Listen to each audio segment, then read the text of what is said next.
We are at part 3. Okay, so I want you to be aware of that, right? What we just talked about. Because something that I have realized, and I've always known this, but when you talk about suicide, people get really, really sensitive, and that you're not being sensitive to the next person. But the thing is, I'm being very, very sensitive. And a lot of times when people get to a point of they're going to take their life, and once they get to the point of about to cross over is when they have the second thought of they don't want to do this. Most beings that step up to say they're going to do the suicide on themselves usually does not want that. They're crying out for help, or better understanding, or they're losing control of themselves, of things of their life. That's a key when people are talking about or having this feeling of things are not working, is because they feel that their power has been taken away. And so you have to question, what is taken away? What is going on? Look at their environment. Look at their surroundings. Look at what they're eating. Look at what they're listening to. Look at what they're watching. Right? Look at what they're reading. Follow the patterns. We live in a society, especially in the West, where we're just like, oh, that's their private thing. Oh, that's their, I don't want to be all up, whatever. And a lot of times this is where community comes in. We need to check on each other. We need to see what's going on. Like, you remember that musician, Chester? I can't remember his last name, but he took his own life.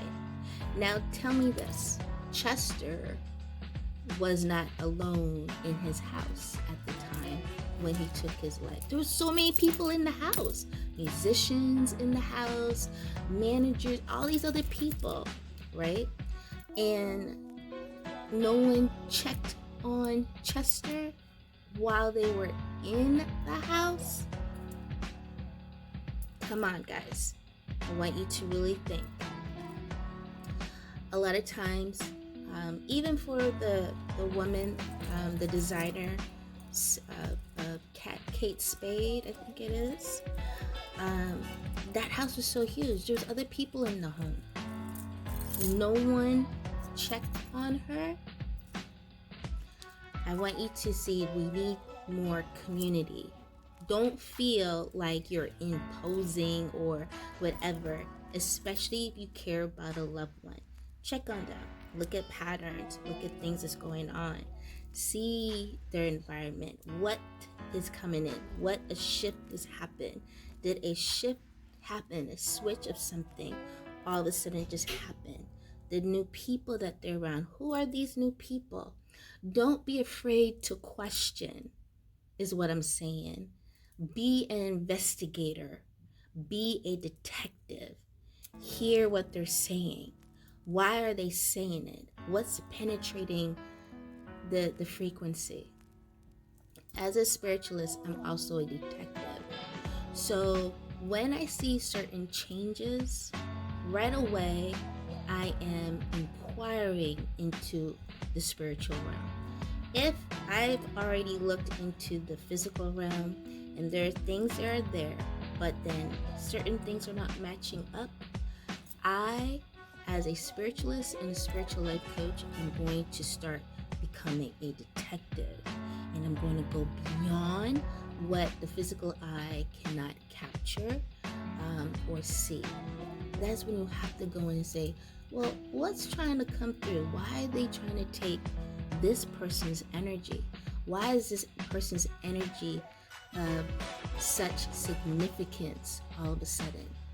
Why do they want it? And when you start really looking at it, then you can start being like, hell no, we're not going to do this. Because The musician Chester, he didn't want to commit suicide.